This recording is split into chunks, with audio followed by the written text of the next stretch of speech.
सीता हरण के विषय में बताया। तो वही रावण ने पूछा, पिताजी ये सीता हरण का विचार आपके अंदर आया कैसे? तो उन्होंने बताया कि दो तपसी दंडक वन में आए हैं और करनी बेहुदा की है। गुरुदेव भगवान को सत्संग नमन है और बहुत बहुत ढेर सारा आभार भी है आपको।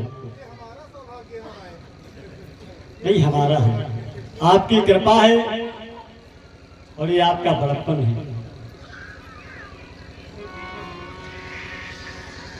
जिस समय रावण ने बताया कि दो तपसी आए हैं, उन्होंने शूर्पणखा की नाक और कान को काटा है, तो वही रावण ने कहा, पिताजी क्यों वो गई वहां शूर्पणखा बुआ, क्या काम वहां था जाने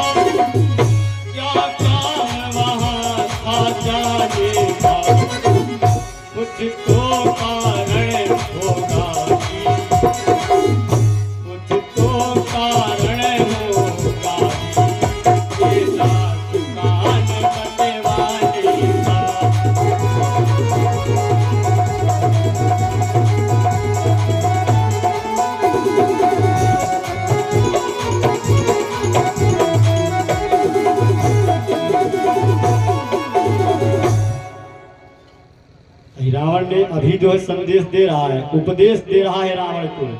क्यों? अभी सत्संग का प्रभाव है अहिरावण पर, संगति अभी बदली नहीं है। और जैसे ही रावण ने सुना कि उपदेश दे रहा है, अपने महलों से मदिरा इत्यादि भोज्य पदार्थों को मंगवाया और जब उनका सेवन अहिरावण ने किया तो संगति बदल गई। जिसका आप जैसा खाओगे अन्न वैसा बनेगा मन। एक बार भीष्म पितामह बाणशैया पर जब गिरे तो पांडवों को उपदेश दे रहे थे, तो पांचाली हंसने लगी। तो भीष्म पितामह ने कहा, अर्जुन ये हंसने की आवाज किसकी है? तो अर्जुन ने कहा, बाबा ये पांचाली की आवाज है। तो भीष्म पितामह कहने लगे, अर्जुन इसकी एक हंसी ने ही इतना बड़ा महाभारत करवा दिया। वीरों का जो जमघट है एक एक करके बिखेर दिया इसकी एक हंसी ने, और ये पुनः आज फिर हंस रही है। द्रौपदी ने कहा, बाबा मैं इसलिए नहीं हंस रही हूं, हंसी मुझे इसलिए आ रही है जिस समय भरी सभा में दुशासन मेरा चीर खींच रहा था और एक ये अबला नारी बिलखती हुई आपके पास आई थी और आपसे जवाब मांग रही थी। द्रौपदी ने कहा था, पितामह मेरे कुल की रीति यह है कि अपनी कुलवधू और पुत्री के अपमान पर जिभ्या कटवा ली जाती है, तलवारें निकल आती हैं। और आपके कुल की क्या मर्यादा है, इसकी परिभाषा क्या है?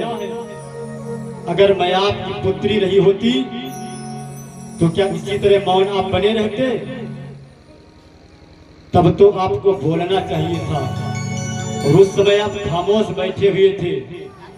तो हंसी आज इसलिए आ रही थी, हंसी इसलिए आ रही कि जब बोलना था तब आप खामोश रहे और आज उपदेश दे रहे हो।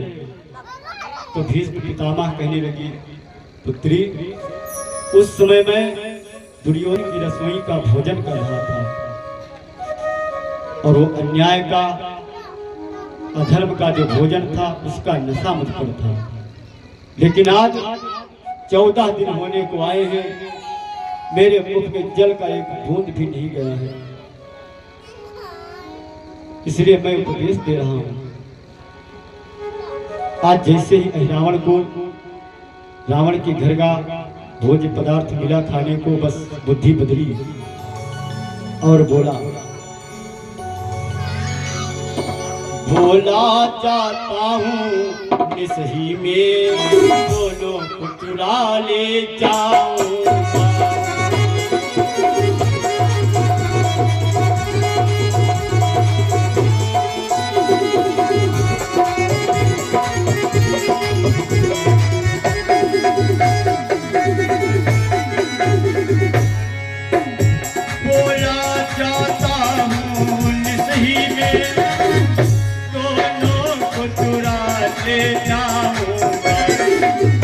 वरदान मांगो दीजिए मैया, दोनों की भेंट चढ़ाऊंगा।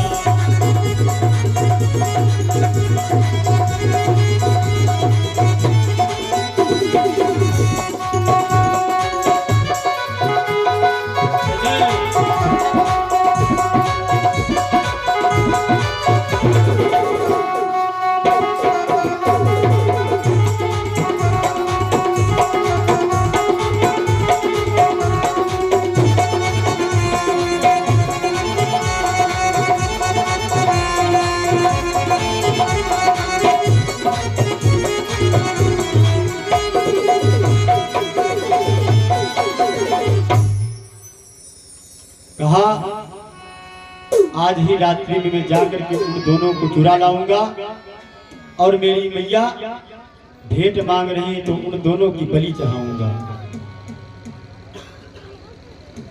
चल पड़ा।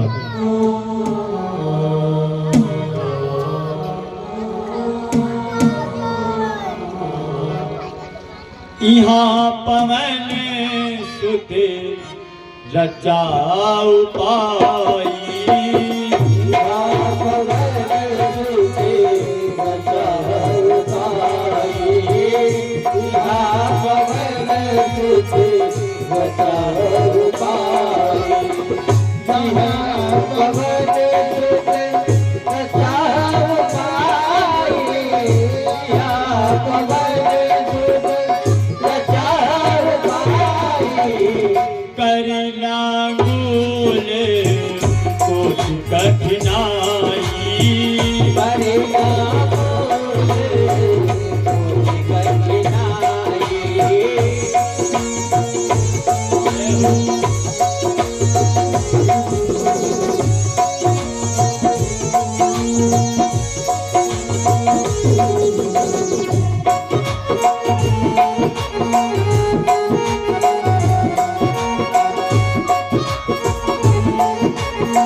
आज पहले पर हनुमान जी का नंबर है।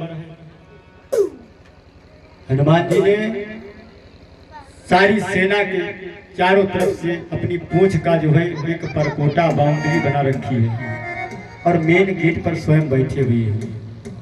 उधर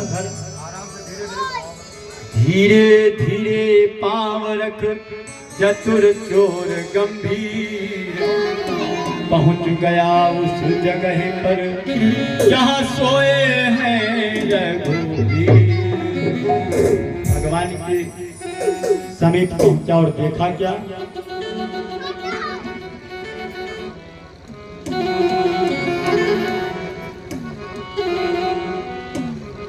मही पर अशोक के पत्तों का मखमली बिछौना बिछा हुआ,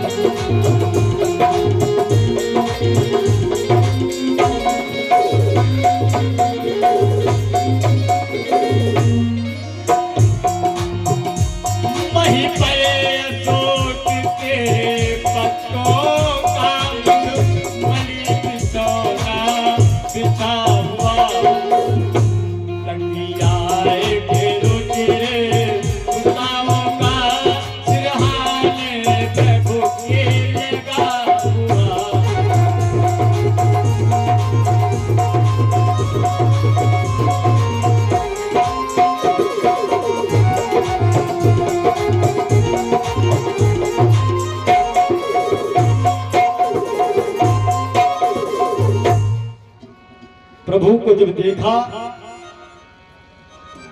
तो भगवान कहते हैं, उनके श्रीमुख की वाणी है, सन्मुख होती जीव मोई जब ही,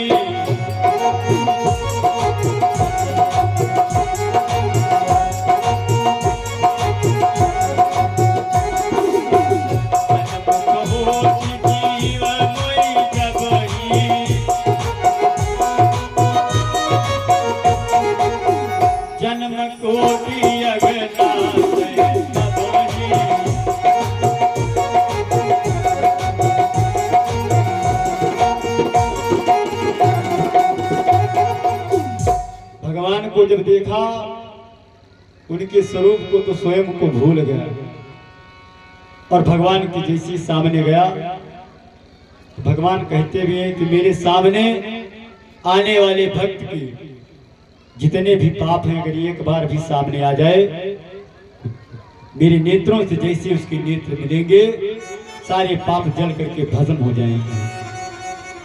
लेकिन प्रभु की मायावश जब चेत हुआ तो ध्यान आया रावण के काम बनाने का।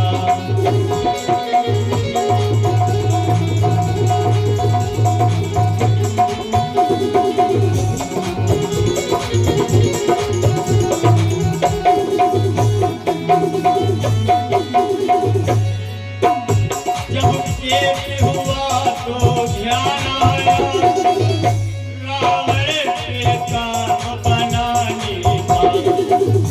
लक्ष्मण समेत रघुनंदन को रामानंद से ले जाने का।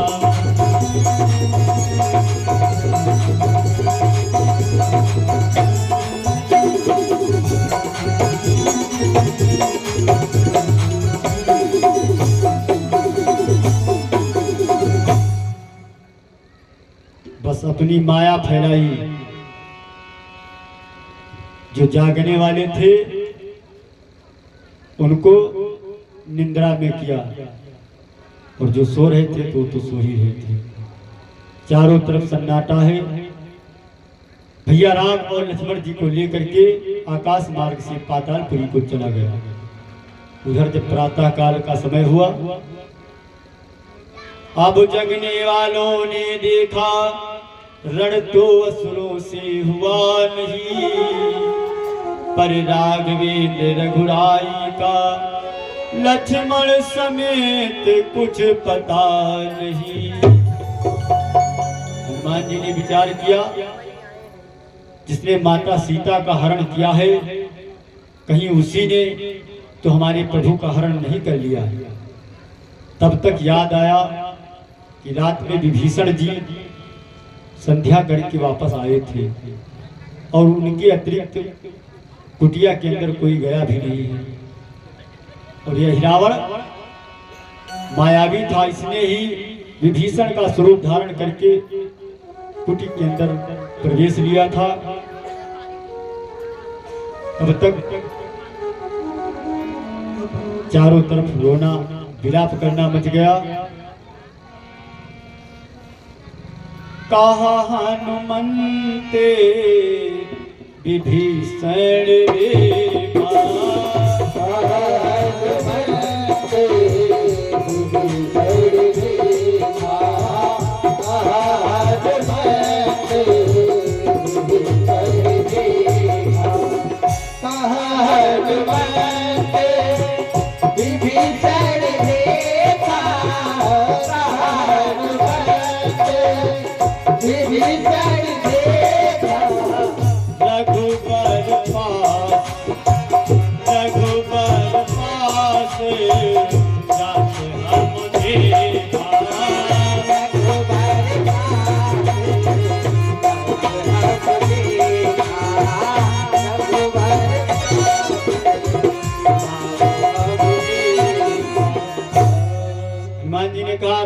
रे में विभीषण जी के अलावा अंदर कोई गया नहीं।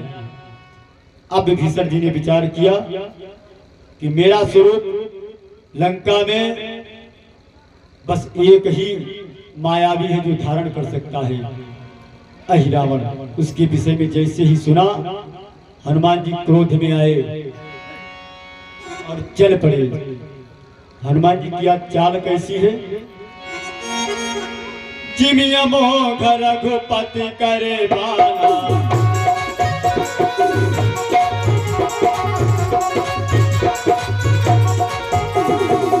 जिमिया मोह रघुपति करे बाला, सोई बात चलो बले माना।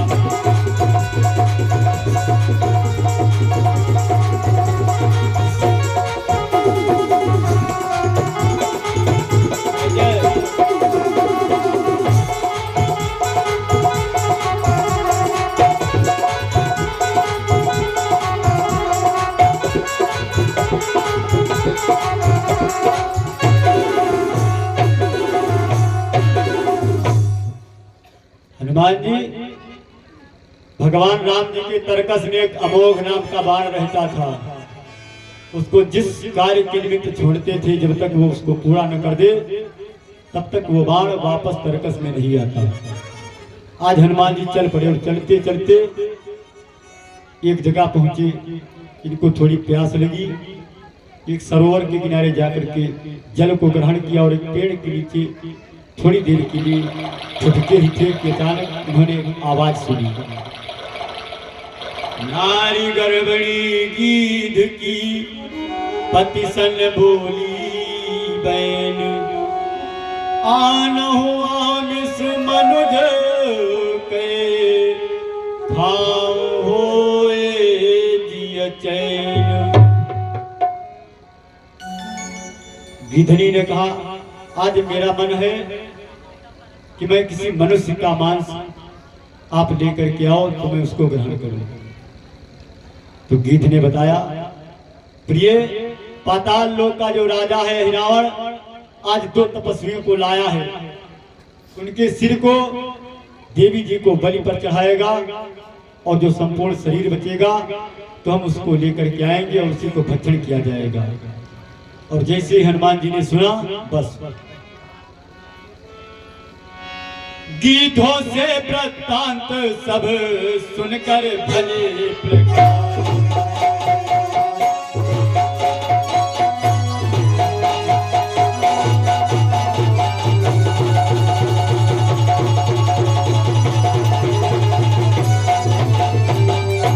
गीधों से वृत्तांत सब सुनकर भले प्रकार, अहिरावण के नगर को पहुंचे पवन कुमार।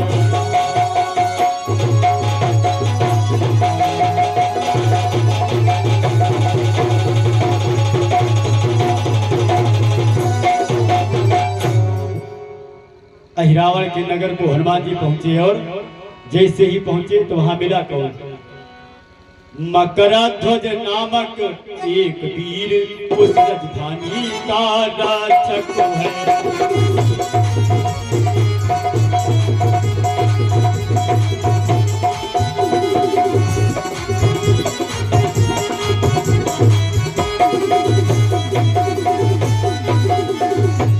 मकरध्वज नामक एक वीर, उस राजधानी का रक्षक है।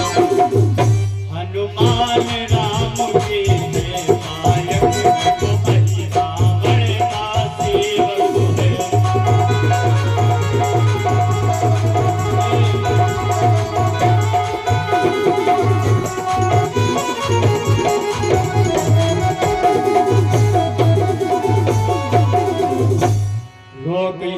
रोक इन्हें उसने कहा, मालिक का आदेश, आज नगर में किसी का होगा नहीं प्रवेश।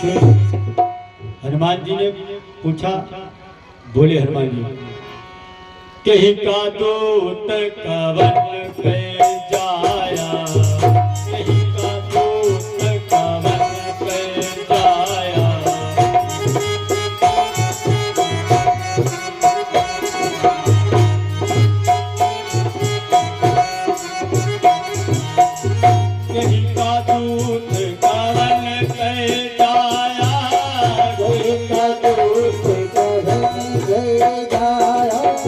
काहे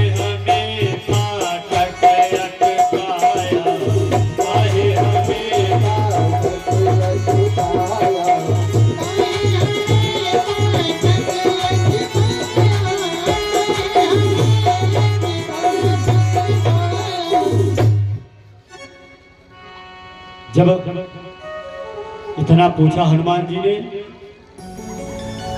तो वही रावण का जो सेवक है मकरध्वज बोला, अरे पवन सुवन के सुवन हम मकरध्वज बोला।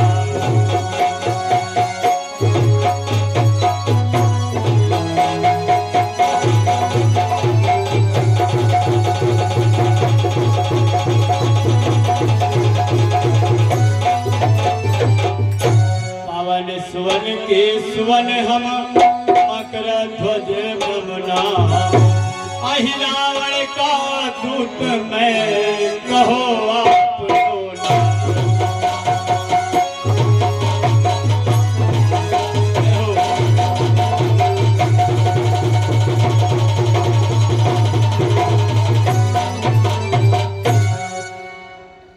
हनुमान जी ने पूछा, हनुमान के पुत्र पवन सुवन के सुवन? कहा हाँ। तो कहा हनुमान तो हम ही है।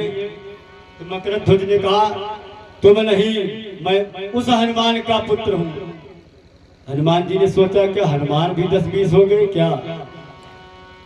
तो उसने कहा,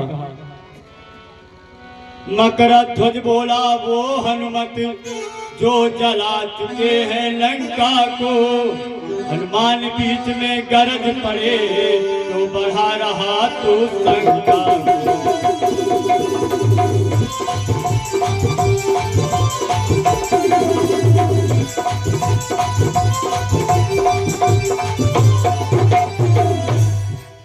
हनुमान जी ने कहा अभी कितने दिन हुए लंका जलाए और इतनी जल्दी तुम मेरे पुत्र, ये बात कुछ पच नहीं रही है।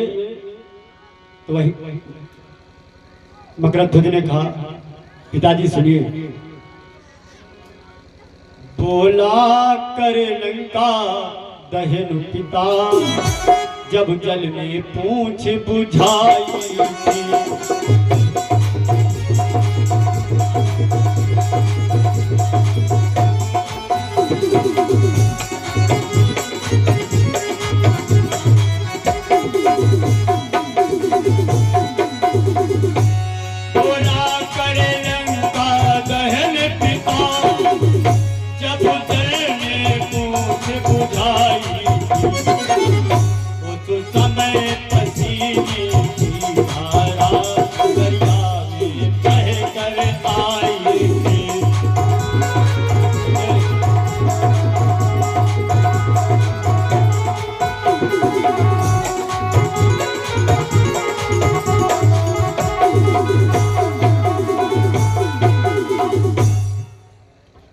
विज्ञान भी कहती है कि जीव की उत्पत्ति 4 विभागों में है, अंडज, स्वेदज, उद्भिज और पिंडज। ये मकरध्वज जो है स्वेदज, हनुमान जी के पसीने से इसकी उत्पत्ति हुई है। उसने कहा जिस समय आपने सागर में अपनी पूंछ को बुझाया, आपके पसीने की धारा निकली, जिसको एक मकड़ी ने ग्रहण किया, उसी से शरीर बना। और ये जो मेरा स्वरूप आप देख रहे हैं, ये अहिरावण का कृत्रिम रूप दिया हुआ है। तो हनुमान जी ने कहा, पुत्र तुम अगर मेरे पुत्र हो तो हटो और मुझको अंदर प्रवेश करने दो। तो मकरध्वज ने कहा, नहीं पिता, मैंने अहिरावण का नमक खाया है, मैं इतना बड़ा अन्याय नहीं कर सकता हूं। तो हनुमान जी ने कहा, तो ऐसा करो, आप रोकने का प्रयास करो और हम अंदर प्रवेश करने का प्रयास कर रहे हैं। दोनों ने अपनी अपनी ताल ठोकी। अस कही तो न ताल कर कटकी,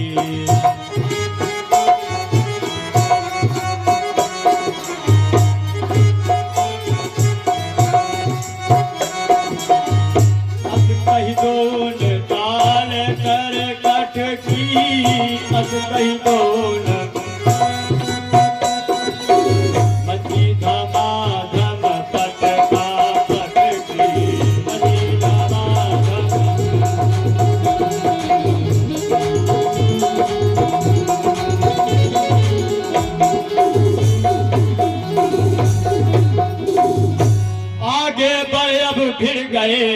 प्रलय और भूचाल।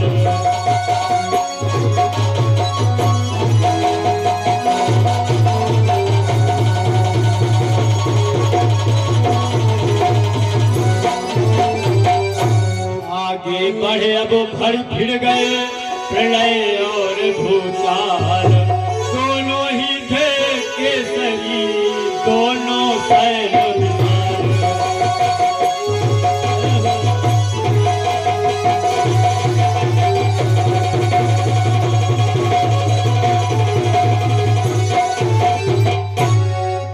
हनुमान जी ने उठा करके उसको पटका और उसी की पूंछ से गांठ लगाई और उसको चौखट के पास बांध दिया।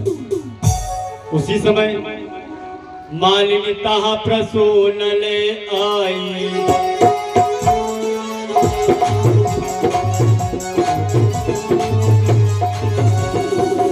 मालिनी तहा प्रसून ले आई। सुमन माधे कवि शोक पिलाई। सुमन माधे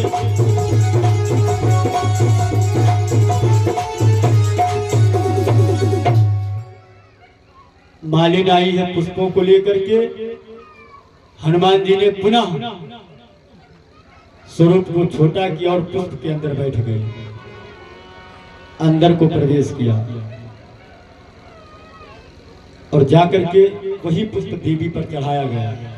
आज हनुमान जी पुष्प के अंदर देवी के सिर पर बैठे हुए हैं और मानसिक प्रार्थना कर रहे हैं, मैया मानसिक प्रार्थना की मैया फिर आज लाज रखनी होगी। सिर पर चढ़ने की अशिष्टता इस समय क्षमा करनी होगी। भगवान से क्षमा याचना मांगी।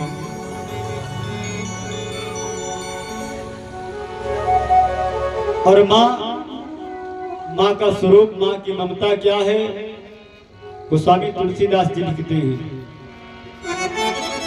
करी गही के से करई जो घाता।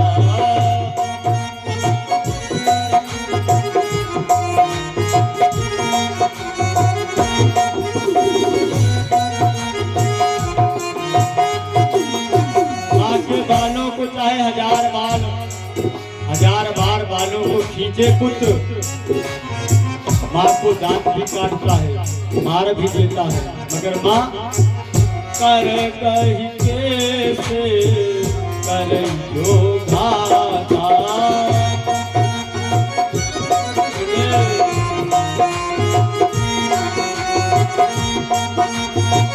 चलो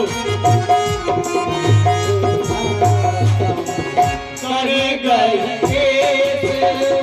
करई जो घाता, कर गई के करई जो घाता। कौन है उतारई माता।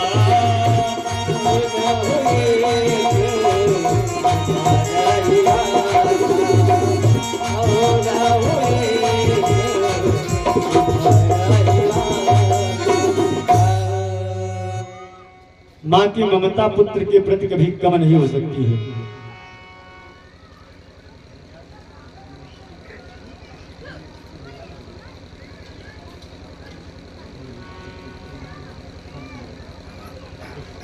आइए माँ की ममता कितनी और कैसी होती है, हमारे महाराज जी के द्वारा सुनिए।